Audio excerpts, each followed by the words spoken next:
Hi everyone, what a great opportunity to be able to share with you my testimony, my BCJC AD story of before Jesus coming into my life and then since then. And it's a long story, but I'll try and be really quick. So for me, knowing Jesus, I've known God since I was very little. I grew up in a household that wasn't a Christian household, but with a mum who has faith and who taught me that I could pray and ask Jesus for anything. And so I did. I prayed about everything when I was little, and I didn't really know about God, but I did definitely know him. And I've seen so many prayers answered from being probably 3 years old. And so I would say to all parents out there, never underestimate the power of a praying child.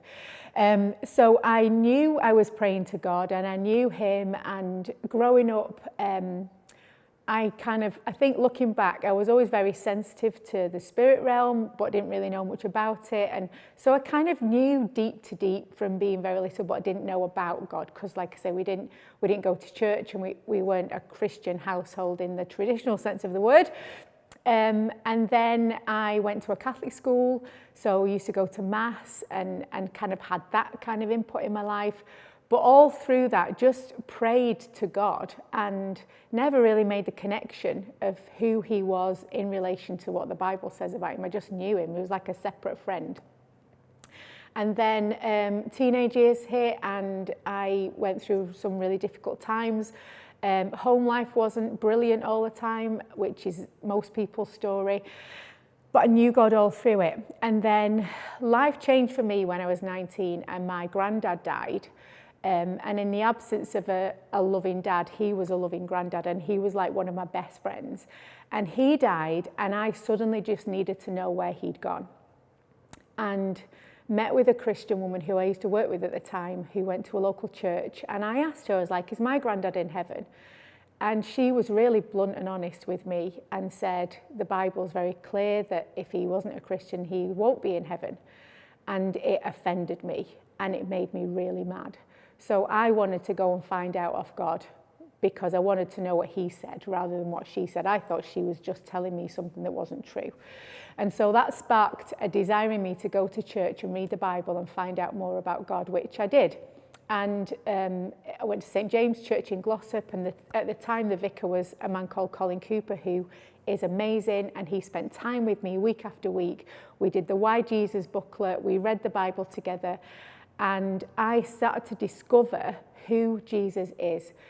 And it was through that, which was really tough at the time. It was like I had to wrestle with some stuff about God, but I just knew I wanted to know the truth about Jesus. I didn't want to know what everybody else's opinion was. I wanted to know who he really is and what that meant for me. And so that started a journey with him that I'm still on.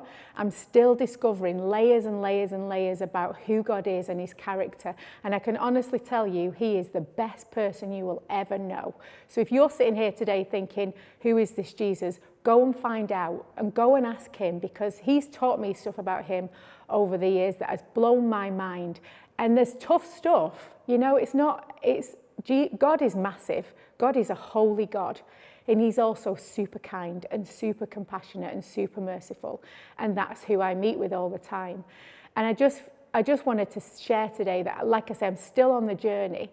So even though my life wasn't really that messy before, it was messy. And growing up and finding out who Jesus is has changed my behavior.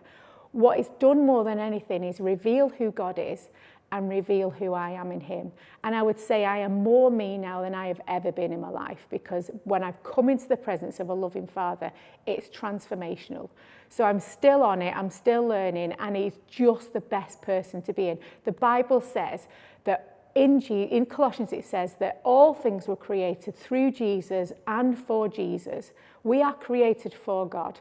And when you come into that relationship with God, and when you start to find out who he is for yourself, it changes everything, and it changes who we are, and it changes how we see the world and how we see other people. So I just want to encourage you today that if this is the first time you're thinking about who this God is that we all come and worship on a Sunday, go and find out, because you won't be disappointed.